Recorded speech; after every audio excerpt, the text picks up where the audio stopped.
Well, good morning, everybody, and welcome to our monthly webinar series where we have experts from the key areas that institutions of higher education need to grow their institutions and make them more vibrant. My name is Dr. Drum McNaughton, and I'm the CEO of The Change Leader. We're a management consultancy which provides holistic and progressive approaches to creating vibrant and financially sustainable education institutions. TCL uniquely offers education leaders an extended partnership between their institution and a peer-level expert to collaboratively strengthen and improve the institutional viability congruent with its mission by drawing on the institution's strength to position itself for a solid future and overcome resistance to change.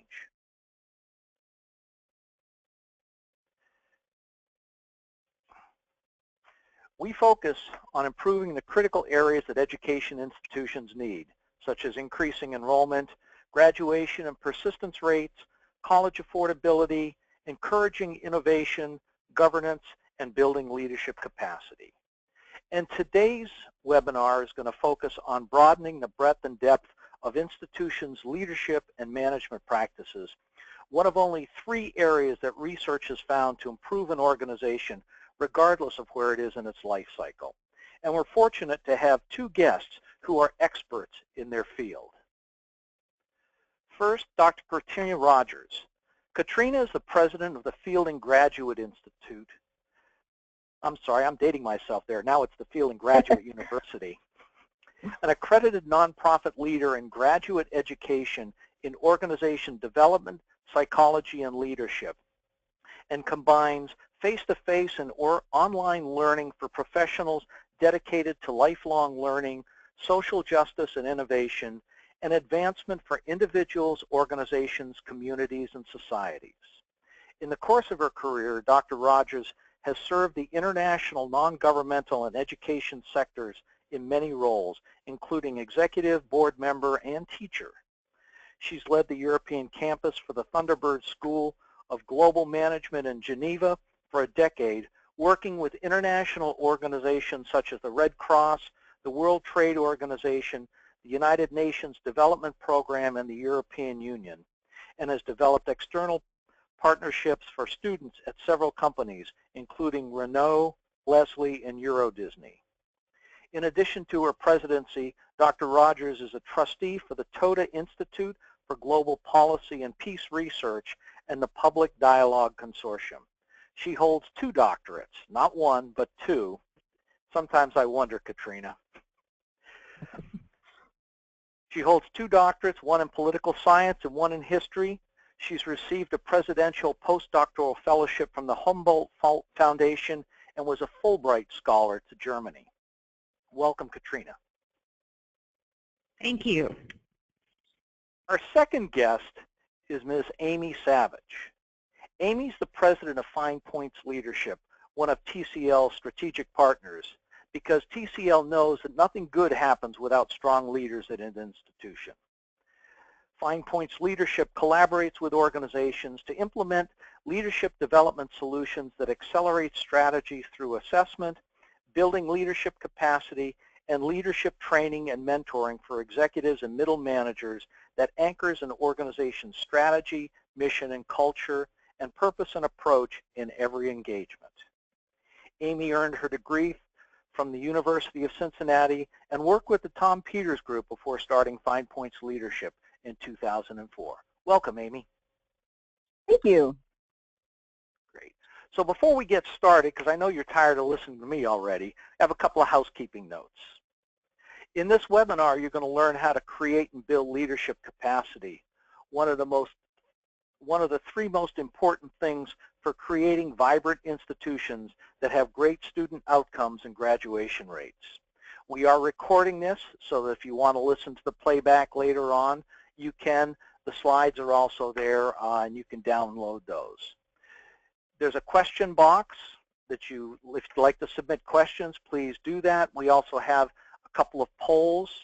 And as this is Valentine's Day here in the U.S., we have some special free gifts for those of you who stay to the end that include a free leadership performance assessment, a copy of the Leadership Challenge book, and a free ebook on change management.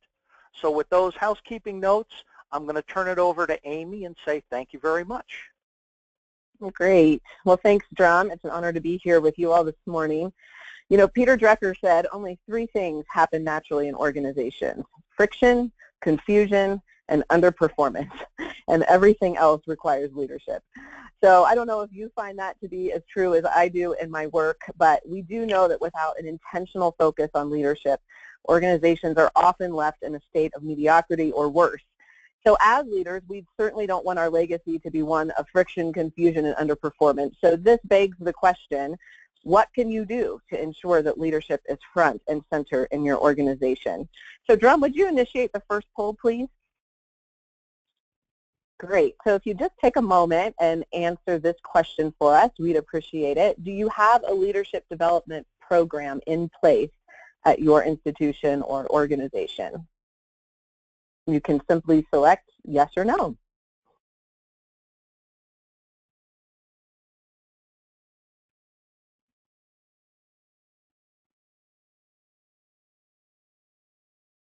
Yeah, we've got pretty good response so far. I think we've got most everybody's voted.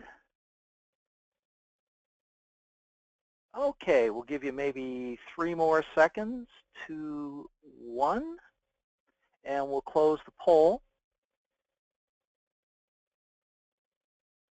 Right. Here it is. Well, look at that. 50-50 split. That's really helpful for us to know as we look to make this a valuable use of your time. So 50% of you have a leadership development program and 50% of you don't.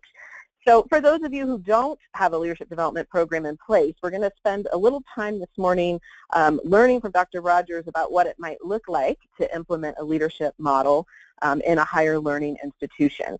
But before we dive into that, let's talk about what we even mean when we talk about leadership. So James Kouzes and Barry Posner are the authors of the best-selling book, The Leadership Challenge, and they define leadership as the art of mobilizing others to want to struggle for shared aspirations.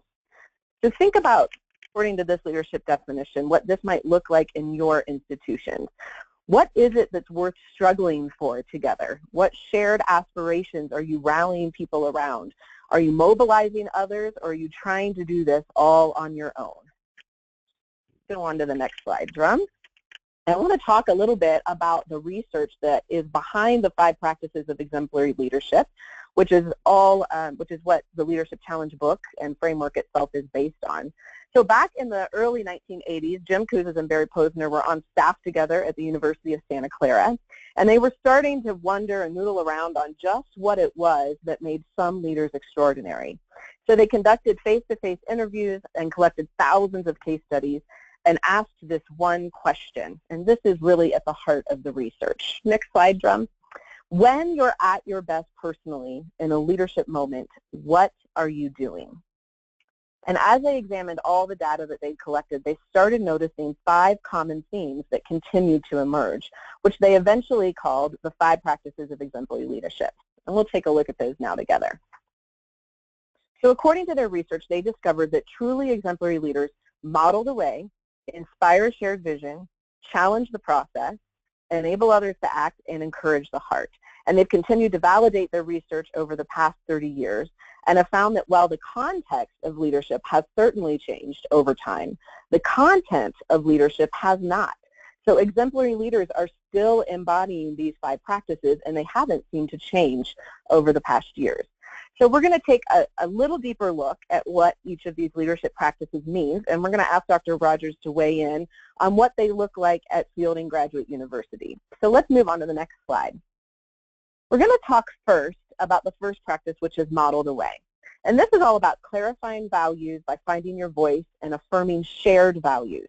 And it's also about setting the example by aligning actions with shared values. So it's essentially about our credibility as leaders. And Jim and Barry found in their research that credibility really is the foundation of leadership. So do you do what you say you're going to do? Do you follow through on your promises and commitments? How do your actions and shared values align? So Katrina, I would love for you just to tell us a little bit about what this leadership practice of Model the Way has looked like in action for you at Fielding.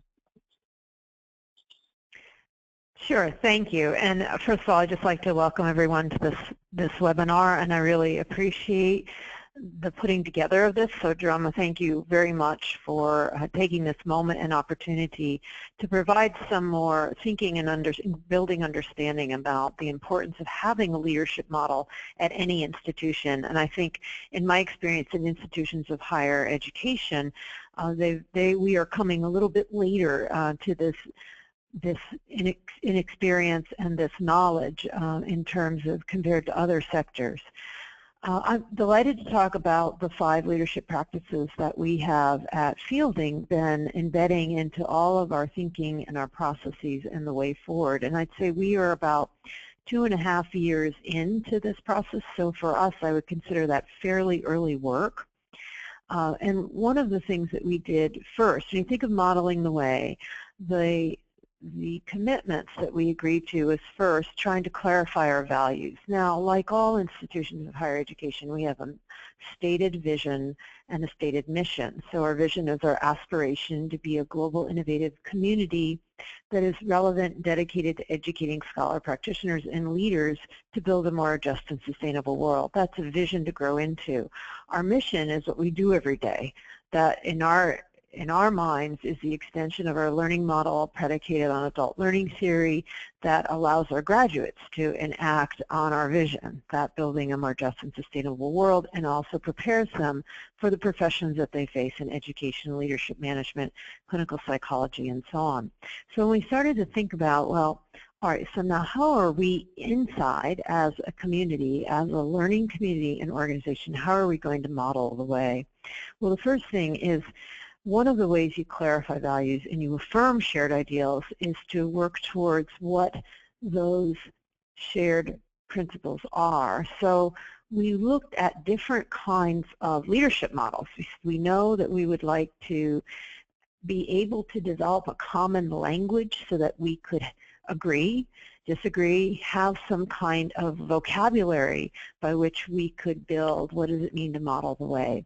So the first thing we did as a group is we began to study the different leadership models. And some of you, since you're institutions that use leadership models or you may have used them in other contexts, you'll know that there's more than the leadership challenge out there. One of the reasons that we as a leadership body, and we socialized it with lots of different groups and asked for input engagements with staff and faculty in particular, but also our student governance leaders, is we really, what appealed to us about the leadership challenge over other models is that Jim and Barry had also used it in higher ed settings already. So they had done research not only with higher educational institutions, but they also had seen and applied it in higher education settings. So including with the faculty, which we felt was, as those of you who are in higher ed know, the faculty constituent is a particular body that has a different culture, a different set of norms, a different language. So it was important to us that we found a leadership model that really everyone could take a piece of and begin to build it into their own understandings. Another thing that we did, so that I think was very helpful, because the other piece of the model that made it palatable to say an intellectual community, a scholarship community, is the scholarship. Barry and Jim are academics, and they've engaged in research, as Amy has pointed out, for almost 30 years, and so they can see it across settings. There's a lot of comparative data that they have, and it's been remarkably consistent in the pattern. So I think that solid body of research really allowed us as an academic community to support this leadership model.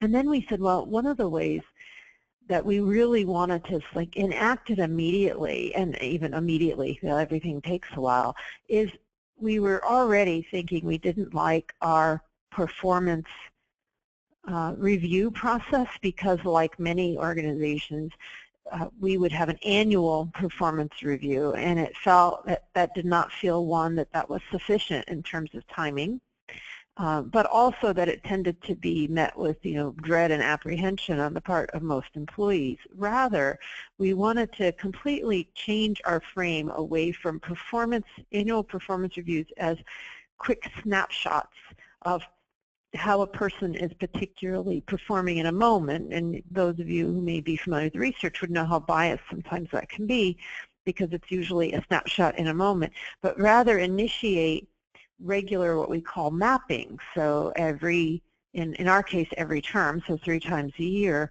our staff and their supervisors undergo a performance mapping process together that's quite short. It's only meant to be an hour, maybe an hour and a half, and talk about goals and setbacks and shortcomings. These are all based on leadership challenge, so we pulled all the language from there.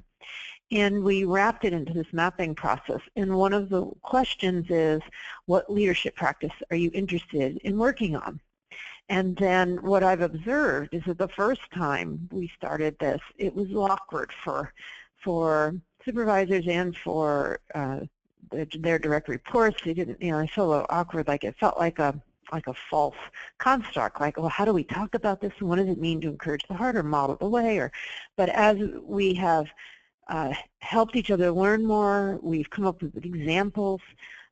It's been able now, and this is the way you build a common language, is that now we're able to really help each other figure out how to think about, well, if I'm a financial aid assistant in the financial aid office, how can I model the way? Well, it turns out there's all kinds of ways you can model the way.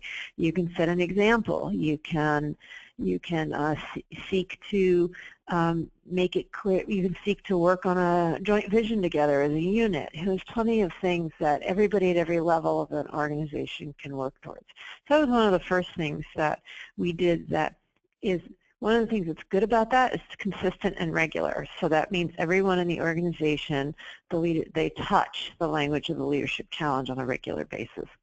And then academically, we're still in very early on. So we initiated the leadership challenge everywhere, but it's faster in the staff because there are sort of clearer mechanisms by which we can already utilize existing channels. On the academic side, we decided to initiate a weekly video from the president's office to the faculty, which is very short, and it's meant to highlight one of the leadership practices. So embed our work. So for example, one week I might talk about we're modeling the way through a particular new program, or the faculty are inspiring a shared vision around the development of one aspect of the strategic plan.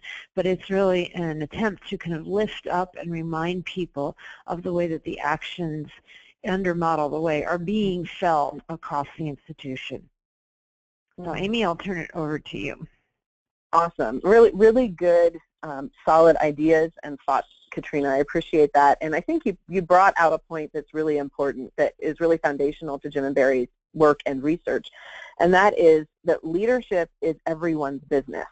And I think in organizations, it can tend to be viewed hierarchically, and so there are people who don't believe it is their role to be a leader. And so I love that you are creating a pathway for leaders at all levels to engage in leadership behaviors, because all of us are leading something, whether we're leading at home, with our families, or in places that we volunteer. People are always looking to us, and we are leading something. So I really appreciate you, bringing that point to light, and that's going to come to bear as we move into this next practice of Inspire Shared Vision. So as we look at Inspire Shared Vision, this is really, Jim and Barry found that this practice involves being able to envision the future first and foremost, but you do that by imagining exciting and ennobling possibilities. And I think it's important to note the word ennobling here. I don't know about you all, but for me, that's not a word that I tend to hear very often. And so it captures my attention. And I think what they're getting at here is that it is our job as leaders to envision a future that is elevated in some manner. So where the possibilities of what can be done together will make a real difference for other people. And so that's what that word ennobling is getting at here. More than ever, I think people want to know that the work that they are engaged in is making a difference for someone on the other end. So it's also about enlisting others in a common vision, and that happens by appealing to shared aspirations. So, notice it doesn't say inspire Amy's vision. It says inspire a shared vision. So as leaders, it should never be about forcing our own vision, but rather it should be about inviting others to join us in accomplishing something together that we all care about and aspire to, because that's when passion and commitment really come in, and there's a lot of engagement around a vision is when it's a shared vision. It's also interesting to note in this particular practice that Jim and Barry's research indicates this is the least frequently practiced leadership practice of all 5. So it is one that presents difficulty for people to engage in. And this gets back to what I just mentioned earlier, that a lot of people say it's not my job to inspire shared vision because I'm not the president, or whatever. I don't have a higher role. I'm not in the C-suite. It's not my job. But Jim and Barry would argue if leadership is everybody's business, then indeed it is your job. Not just your job, but it's a privilege to get to engage in this process of inspiring a shared vision. So Katrina, could you share with us some ways that Fielding puts Inspire Shared Vision into action, and maybe you can speak to if this has also been difficult, one of the more difficult practices to engage in at Fielding. I'd love to hear your thoughts on that. Yeah, thanks. It was so interesting when the cabinet did the leadership practice inventory, what we discovered is that, not surprisingly, the president tends to score pretty high on vision. At least one would hope that that's the case. You would expect that. But it was also remarkable that people who would, the analog is that they are in the C-suite at a university, didn't score very high. And because many people, including myself, you are often rewarded or promoted for competence. And competence then isn't necessarily thought of as very inspirational, and yet, of course, competent people can be very inspirational, but may not have the language to really be able to do the next thing, which is the shared vision. It's one thing to state one, it's one thing to believe in one, but to share and to help others share together is a different thing altogether. So in this language, what we looked to is there's a particular thing that Barry and Jim talk about that we really, as a group, latched onto, which is that leaders have to be attending to the day, obviously, and looking out at the horizon, and you should be doing that at any level in the organization. And you can do that they called it prospecting, like you have to prospect the future. And one of the things they said is anyone in the organization can be on the lookout for emerging developments in technology, demographic changes, economics, politics, anything that they think impacts the life outside, which may have an impact on the life inside. And in higher ed, there can't be anything more important, because after all, our collective mission is to educate society for the future, for the present and the future. So one of the things that we've done that I think has worked well is that, so I took the person on the team who one might think would be the person that would have the most difficulty in thinking about inspiring a shared vision because of the work they do seems very instrumental, and that's the person in human resources. I don't agree that it is, but it can often seem as if, well, their job is compliance or legal or whatever those things are. And I've asked them as a body, and asked her, who sits at my table, to work with her unit to actually talk more about the strategy involved in the work. And I don't just mean like a particular law that comes down, but that's coming down the pike, but more about what are the implications of some of these deeper issues. So for example, in one of the things she thought she would do is, I think I will do a narrative analysis of units that are critical at the institution, so unit by unit, and provide the cabinet with a sense of, well, you may not know these things, the demographics, the technology needs of that unit, the perspectives of the people in the unit, their education levels, their turnovers. It's not just one or two or three things, but then how does that link to the overall strategy in the organization? So that's one piece. But then the vision piece is, how does it link to the goals in our strategic plan to engage our staff in a new and more compelling way, to raise our level of employee engagement, which, as you know, organizationally across many sectors, employee engagement is quite low. And so it is a very specific activity that helps us come into a greater understanding, which helps us think more about the future, like what is over the hill and around the corner, as the Leadership Challenge talks about quite a bit. But that's one of the things that we've done. And then probably more easy to see is that same kind of relationship in student development. So, of course, we, like all teams, look at student development figures, dashboards, and so on. But we're trying to get underneath that a little bit, like who are the learners? Try to bring into our leadership conversations every week, who are the learners of the future while attending to the needs of the current. And we do that by really trying to appeal, that to us is a shared aspiration. So we talk about that second part. So this is our shared aspiration. We want to be relevant and current and be able to elicit the kind of competence for our students for their future success. And we do that by understanding together and in common who our students are, what their needs are, and how the society is affecting them. That's fantastic. Thank you. And, you know, part of the beauty of the 5 practices that Jim and Barry discovered is that they really work in balance with each other. So everyone always wants to know, you know, what's the most important one? Which one should I be working on? But the case can be made that it's not that one is more important than another, and you'll see how one practice plays into another and supports another. And we see that with Inspire Shared Vision as we move into the 3rd practice of Challenge the Process.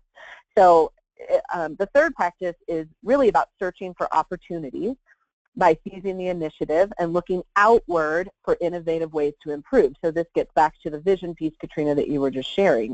What technology, what's coming down the pike. So these two are definitely tied together. And the key in this commitment is that you're going to be proactive to anticipate what needs changed or improved in your organization so that you're not taken by surprise when that change does come, because you've been looking to the future. And then the second part of Challenge the Process is that you're willing to experiment and take risks by constantly generating small wins and learning from experience. So this is all about our willingness to fail, right? Sometimes we have to put ourselves out there to try new things, to innovate, and that can be intimidating. So it really is up to us as leaders to create the opportunity for our teams and those that we lead to succeed through small wins. So eventually, as we provide opportunity for our teams to have success at small wins, then they're going to build their confidence level to the point where they're willing to experiment in bigger and more innovative ways. So, but people have to feel safe, and this is a huge issue, for organizations. Is to how do you create a safe environment where people don't feel that they're going to be punished if they fail for trying something new. So it's up to us as leaders to create that safe environment where we're encouraging the people that we work with to experiment and take risks, and at the same time building their confidence by helping them have small wins.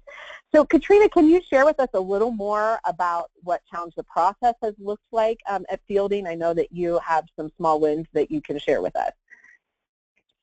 Yeah, and we put up a slide that may sound like these are really tiny things to do, but it's remarkable how often in higher ed we don't acknowledge our accomplishments. I would also say that this can be very challenging because in high stress environments, and that I think we are all in these days, and Fielding is a smaller institution, I think sometimes it's hard to feel like you're seizing the initiative because there's not a lot of depth. In other words, there's not a lot of extra staff lying around with extra capacity, and I'm sure there isn't in anyone else in this phone call in terms of your organization. So what we try to do is say, okay, we understand, every day you have a very big portfolio, you're just trying to get to the end of the day and accomplish all your tasks, but be thinking about a different mindset. Like, think about leadership is ultimately a sort of restless activity. It's like and this comes right out of the Leadership Challenge, we don't want to say we like it just the way it is and it's always the same. We want to try new things. And so one of the ways you have to do that is publicly recognize when a risk is taken and it doesn't work, that it's okay. So that setting the tone is really important and not easy to do because cultures are just what they are, and sometimes they're blaming, and sometimes they're fearful, and sometimes they're not trusting. I mean, it's just, and they're often in any particular organization, there may be multiple cultures in operation. So we had a wonderful person come in who was really known. He was a senior VP for innovation in a very big company. And his whole career had been about innovation. How do you change a mindset of a company, in his case, to be more innovative? And one of the things he said, and you guys will know this because it's common language, is that fail fast, fail forward. Like what we could do as a smaller organization and as an institution of higher ed is we could focus on trying new ideas that we thought would be fast, because it did two things. It would help us speed up our own processes so that we have a tendency to talk a lot. If you look at our profile, we are people who are good at analyzing data for long periods of time. That's one of our strengths. A core strength is not quick execution, and there's actually good reasons in higher education why you tend to be a more deliberative body. But also the sector has changed a lot, and it's actually sped up quite a bit. So trying to, so moving our own culture into a mindset of fail fast, fail forward means try something new. If you know it doesn't work, acknowledge it. What did you learn, and move on. And it reminds me of some other work Mary Lee Adams has done and others about a non-judging culture, moving from a judging, what she would call a judging, blaming culture, to a learning one. And since we are dedicated to being a learning community, that was a very easy switch for us to make. Not really a switch, but that was an easy aspiration to fulfill, to say we're going to use our language and change our language to be a learning culture. So one of the things that really counted for us was outside the cabinet was to focus on the next level of staff, the director level staff, because after all, that's where so much of the work, the day-to-day work and complexity happens. And to help them say, well, anything's a small win. You get a new software, you figure out a new process that's going to save 5 minutes, let's call that a win. And at first, again, it felt awkward. It felt like, oh, that seems silly to have a cake or a party or a shout out or or a lunch for some little thing. But what it's done is it really gets everybody involved in thinking about it's okay to act. And this is particularly true, like for us right now and in higher ed in general, there's a lot of uncertainty. Some institutions are feeling like they're confronting a lot of risk, and it's very challenging. And so people may feel reluctant, or what if they act and it's worse, right? So actually moving into small wins helps people feel more prepared for taking the bigger risks. And that's what we're trying to do, is to help people to say, you know, there's risks and there's risks, and life is all about challenge and all about being purposeful, right? And that's what initiating challenge the process is. It's different from, imagine if this was called maintaining the status quo, and it's a good way to see the opposite of it, right? Maintaining the status quo requires a totally different mindset. So challenging the process has been, and it's an ongoing work, and often we connect it to enable others to act, which is the next one coming up. So I'll turn it back over to you. Exactly. Yeah, and I appreciate that very much. I think it's important, you know, in my coaching practice, you know, we always get to this part, and people tend to score a little bit lower their frequencies in the behavior of experimenting and taking risks, because to them risk is has a negative association, to your point. And so we're not talking about careless risk taking here that's going to jeopardize an outcome. We're really talking about an innovative approach or a new way to consider improving the work that we're doing. So I appreciate your thoughts on that, Katrina. So before we move right into enable others to act, let's just stop to ask a question. So Drum, would you be so kind as to introduce our next poll here? Yeah, the poll is up, and as we're waiting for folks to vote on it, a story came to mind of what you're talking about enabling people to act and challenging the process. Back in the early days of IBM, Thomas Watson was the president, and one of his VPs made a $4 million mistake. And back then, in the 30s and 40s, that was a lot of money. And the VP got called into Watson's office and got read the Riot Act. And Watson said, "Get out of here." And the VP walked out the door and he turned around and said, aren't you going to fire me? And Watson's comment was, why would I want to do that? I just invested $4 million in your education. Don't do it again. How would that look? So, okay, so we'll go ahead and close the poll and share that. This is really encouraging results. Wow. Yeah, it really is. Oh my goodness. And you know, so 83%. Yeah, I've seen this only in education, that so many people have mentors. Amy, could you speak to that? Yeah, this is a staggering number to me. Much of my work is with the corporate nonprofit sector, and I do not see numbers like this. So what a tribute to your commitment to learning and growing and personal development. So thank you for sharing that. And I asked that question about, you know, have you had a mentor? Because the impact that mentors have in our lives is far-reaching, as you well know, and incredibly pertinent to the next practice that we're going into of enable others to act. So let's move on into that. And we know that exemplary leaders enable others to act. And we're talking about enable in terms of empowering, not in the negative connotation that enable can sometimes have. So you can think about it as empowering others to act. And leaders do this through fostering collaboration, so building trust and facilitating strong relationships. And leaders know that we cannot do it alone. We, I think, sometimes like to think we can, but we really need other people working alongside us to accomplish our goals. And that happens best when we foster strong, authentic relationships. So I put an emphasis on the word authentic here because when we are not authentic in our relationships and the way that we interact, people will smell that a mile away. And so it's almost like don't bother. If you can't forge strong, authentic relationships, you really are going to have difficulty getting anyone to want to follow you anywhere as a leader. Well, then the other facet of enable others to act, which gets to the mentoring question that we just asked, is that exemplary leaders strengthen others by increasing self-determination and developing confidence. So in a culture where it's easy to focus on ourselves and to promote ourselves and our own successes, what Jim and Barry actually found is that exemplary leaders are extremely others-centric. So great leaders recognize that building other people's confidence and investing in their growth and development leads to a more productive team and more successful output. So people feel really respected and valued when their leaders take the time to help them grow and develop.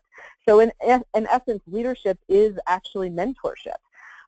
So Katrina, could you share with us how your leaders enable others to act at fielding and what that looks like? Yes, sure. I really appreciate this comment of being very other-centric. I think there's two things about that.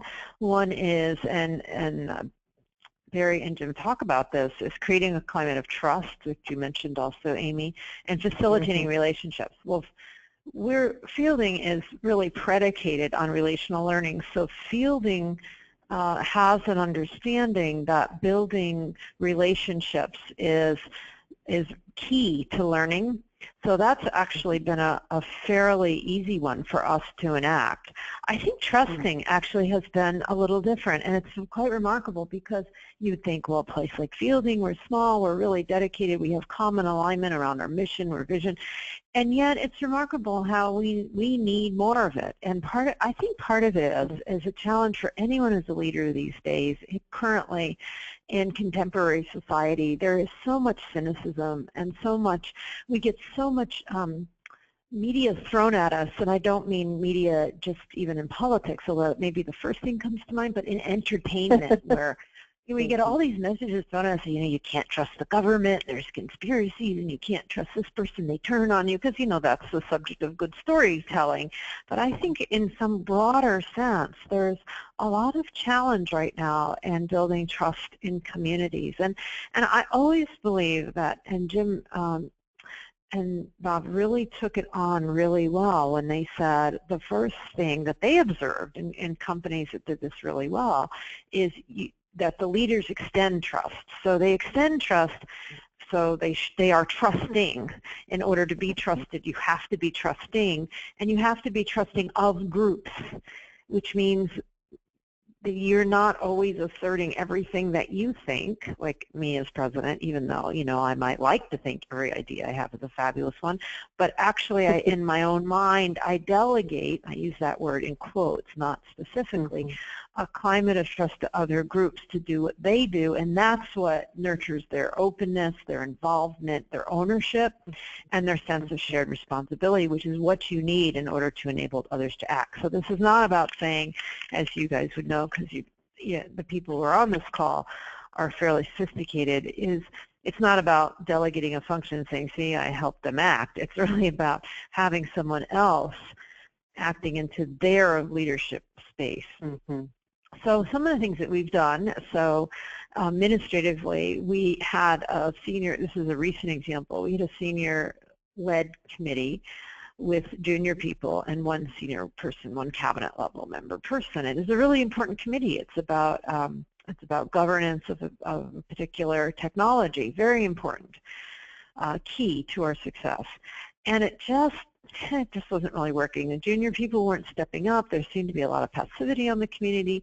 There was even an example where even though they're all in the same building, they were zooming into the meeting, which tells you something about someone's level of engagement if they're trying to multitask while in a committee meeting. So one of the things we did is we said, you know what, let's have the senior presence disappear. Just lean back. Here's a good example.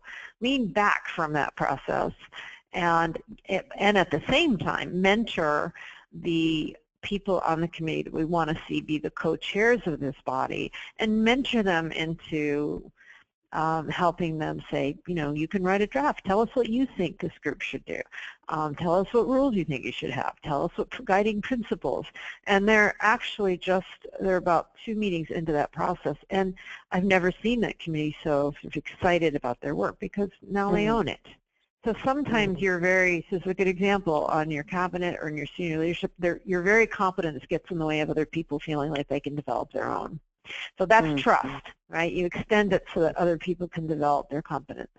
And then academically, the same things is kind of a deferring of, or not a deferring of, almost a delegation of, saying, you know what, the cabinet doesn't have to own everything here. Let's give the faculty more opportunity to weigh in on institution-wide decisions, even if they don't affect the faculty. But give them a chance. You know, often we think, oh, the faculty should only do what they do, which is curriculum, or whatever the institution may define it. But in fact, faculty have all kinds of experiences, and they're deliberate, and they're deliberative. They tend to be, and they're dialogic. So let's give faculty more of an opportunity, and that can be hard initially to change that culture. And some of you may already have that in your culture, but it is always welcome, and I think it always also does build trust and facilitate relationships as a happy byproduct of that. Absolutely. And not every idea that is put forth is going to be implemented, right? But people feel respected and valued and trusted when you involve them in the process instead of just having something happen to them. So your points are really well taken. And just as a freebie, enable others to act is actually one of the highest ranked practices. So people feel like they can engage in this more easily than some of the others, according to Jim and Barry's data. So let's move on in light of our time here to the final practice of encourage the heart. So this involves recognizing contributions by showing appreciation for individual excellence. So as leaders, we want to lift up those people who go the extra mile in their work. And this practice can be extremely important in times of high challenge in an organization. So, you know, Katrina hit it on the head. Everybody feels like this is an especially stressful and, you know, pressing time to be alive. We're all facing challenges, and so it can be easy to let this practice go by the wayside because there seem to be, you know, the issue at hand that needs dealt with. But that's a mistake, because if we are distracted by that and not focused on encouraging the heart and recognizing team members' contribution, it can really lead to people feeling unappreciated and unvalued.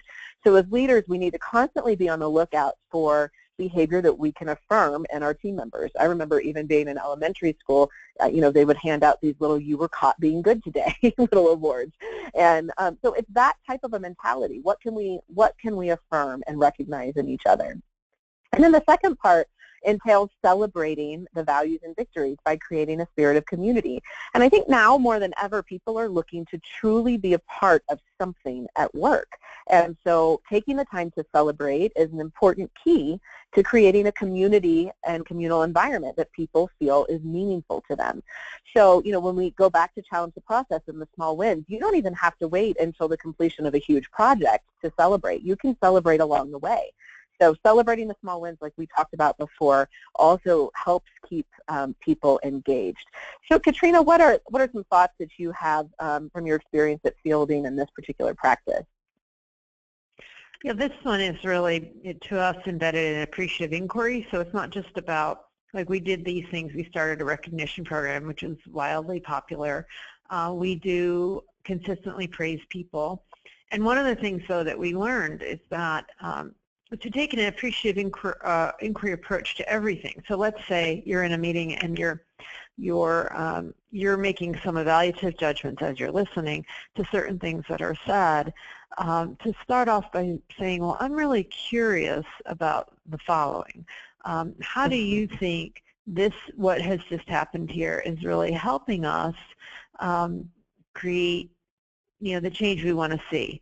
So in other words, it's about really trying to remember, and it's sort of that otherness again, that think about how everyone in the room is watching what leaders do, and what can we say, even when we're trying to tackle tough problems, that would still be in the spirit of creating a positive community. And for some people this is easy. This is, characterologically, they tend to be charismatic or optimistic people that state things always positively. For others, it's not as easy. It requires the person to really think, well, how would this land with other people? So the recognition program was helpful, and that's good because it's institutional. But then we've also said, but we could do this every day.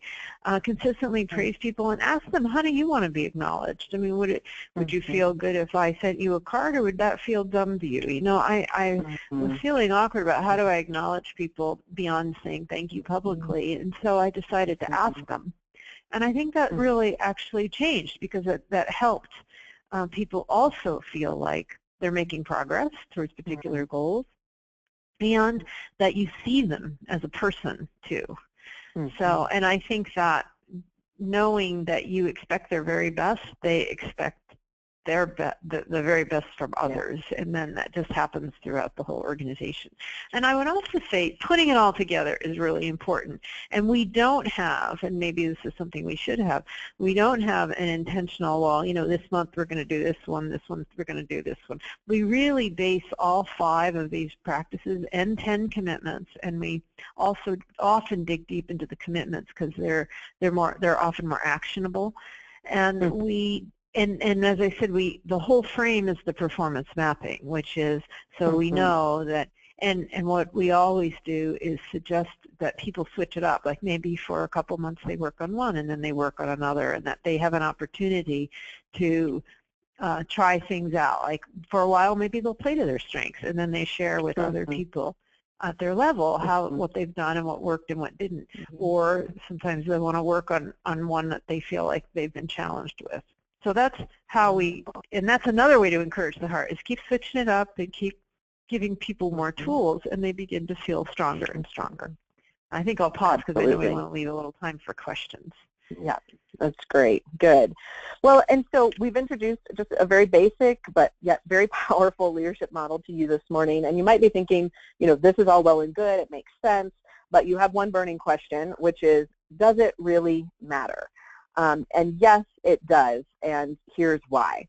So as leaders, we either choose to empower others or disempower them. And Drum, you can move to the next slide. It's a serious responsibility that we hold as leaders. And in the world of higher education, you're committed to helping people reach their full potential so they can go out into the world equipped and inspired to be good global citizens who are making a difference. And so our job is to help liberate the leader that is in everyone, to borrow from Jim and Barry's language. And I love this sculpture by Zenos Frodakis in Philadelphia that depicts many things, but the impact that our leadership can have.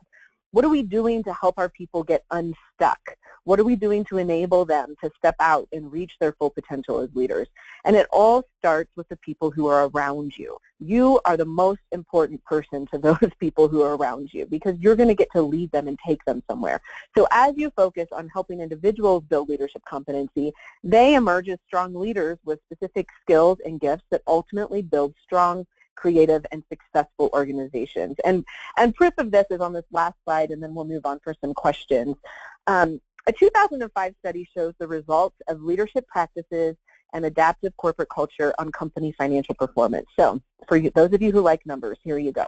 Organizations that reported a strong and consistent application of transformational leadership practices, like the 5 practices, reported higher financial performance. And you can see the difference in net income growth and stock price growth between organizations that had strong leadership practices and those that had weaker. So leadership does indeed matter. It matters to the bottom line, and it matters to the individuals who are showing up for work every day. So I want to leave time. I had one last slide, but I think we'll at this point kind of skip it and leave some time for some questions. So Dron, did you want to open that up? Are there any questions that have come in that you'd like us to talk about before we go? Yeah, we've had a couple of questions. They all seem to be around the performance evaluation perspective, and I think targeted at Katrina, what you've observed, and then Amy from a perspective as well. Higher ed seems to really love its performance evaluations. Especially, I can remember as a faculty, it was a pain in the neck, and nothing ever got done with it. With GE and many other larger companies doing away with performance evaluations, what do you think it is, Katrina, that higher ed it's stopping higher ed from doing the same type of thing that you guys have done? I think it's history and habit that are the preventing variables. I think for higher ed to adopt a changed evaluation system, I have to say it has been liberating, because our theory has been, our framework is that we use performance mapping based on leadership challenge for the regular check-ins, and that can include the faculty, but the faculty may have slightly different kinds of check-ins, obviously, because they have a different portfolio of work, usually based around teaching, scholarship, and service. But performance problems, we have a different process for. So the map itself is not meant to be, oh, this is a performance conversation because you've been having difficulty with your performance. We actually do have a performance process if problems come up or there are issues that come up, and our philosophy, our guiding principle is quick feedback. Very quick, not 6 months after the event, but very quick feedback, concrete goals for next steps or for improvement, and written plans, even if it's a small thing. And we give our supervisors leeway as to what determines something that should be in writing. If it's one thing, if it's a mistake, somebody forgot to call somebody or something, forgot to schedule a meeting, that's one thing. But if there's something that's sort of persistent and consistent, then those are the 3 principles: quick feedback, concrete next steps, in writing. And what we have found is that because of that, it liberates the performance mapping process, where we can actually talk about, well, so how are you feeling about your goals, and how are you feeling about your specific work goals, and what got in your way, what was unanticipated that happened, what went right.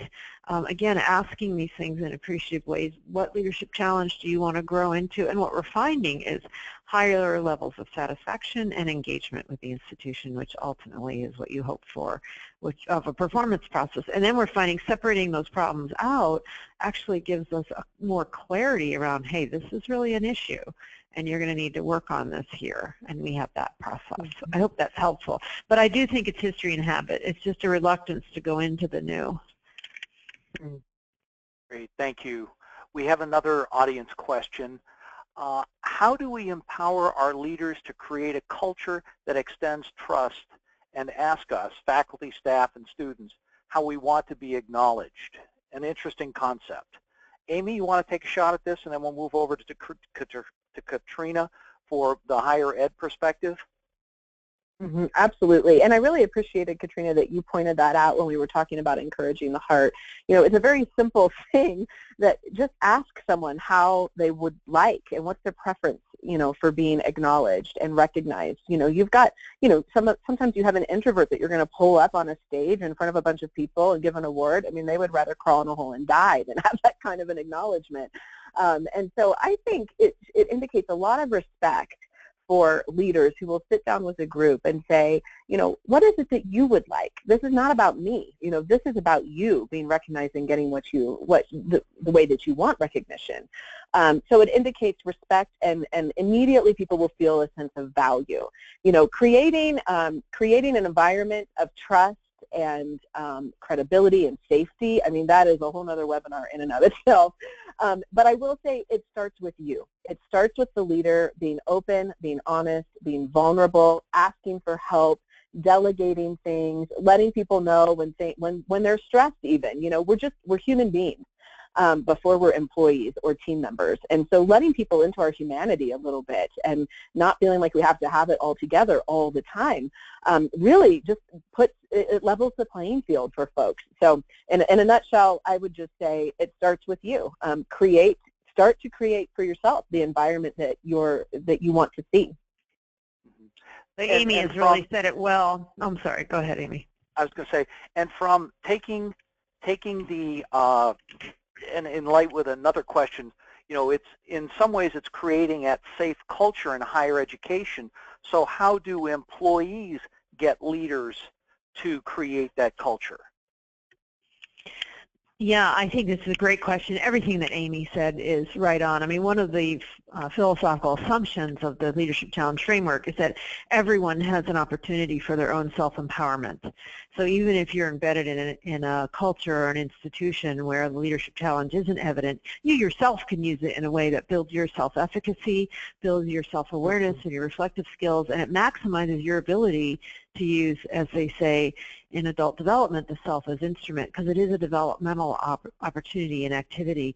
But one of the things that I go to is, first of all, acknowledge there's a trust problem. I think almost any organization I've ever worked for in any capacity can always do better at trust. So no matter what, and even if there's a high level of trust in general, there will be pockets that may not be. So to acknowledge it, I think, is a way forward. To be personal with self, I think, is important. And then lastly, to show that, to think about your own zone of control and sphere of influence. What do you have control over? And that you can model the way by being trusting, by sharing your culture, by being vulnerable, by doing all the things Amy said. And what's your sphere of influence? Maybe not your, say, your direct reports or your own unit, but how far can you go? Are you on a university-wide committee? Maybe you should get on one. It's those kinds of things, I think, that really help build trust in a system, because you've got to start somewhere. That's great. Thank you. Can you recommend a good reading on how to create that safe culture for higher ed?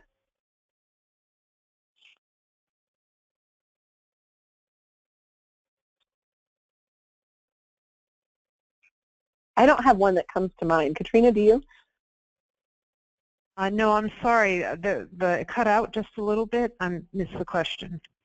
One of our participants is asking for a good reading on safe cultures in higher education and how to create them. Yes, I don't have the name of the author at hand, but I do have one I would love to send. Could I send it to you, Drum? You must know all the RSVPs. Yes. Yeah, please do send it to me. I'll make sure it gets out to the group. I will definitely do that. Great. So we've got one last poll to go through, and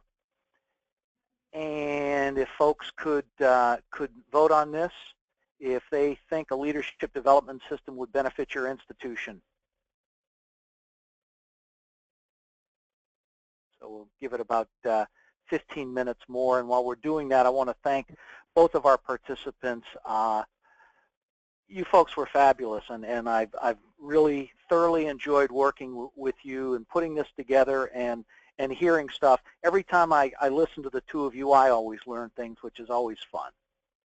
Well, ditto. Thank you very for much. having us. I really appreciate it. And thank you all for participating in this. I hope that you found some of it helpful, and we'll be happy to send you more material about this topic.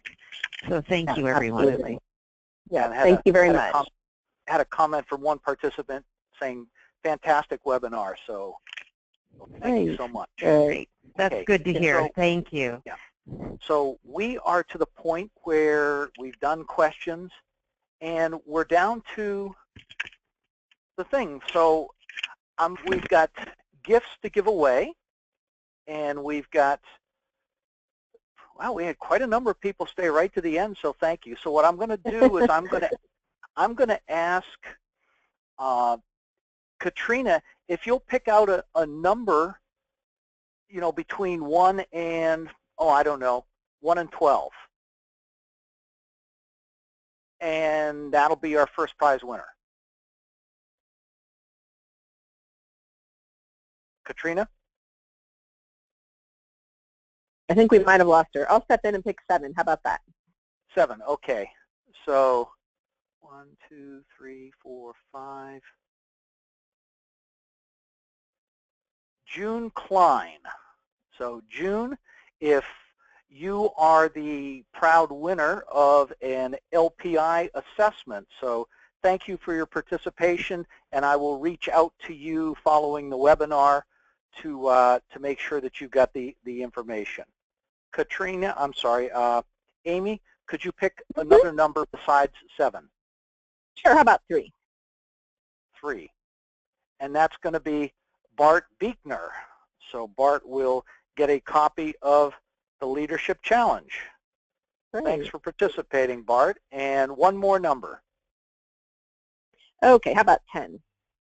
10. Just what I was going to say. Perfect.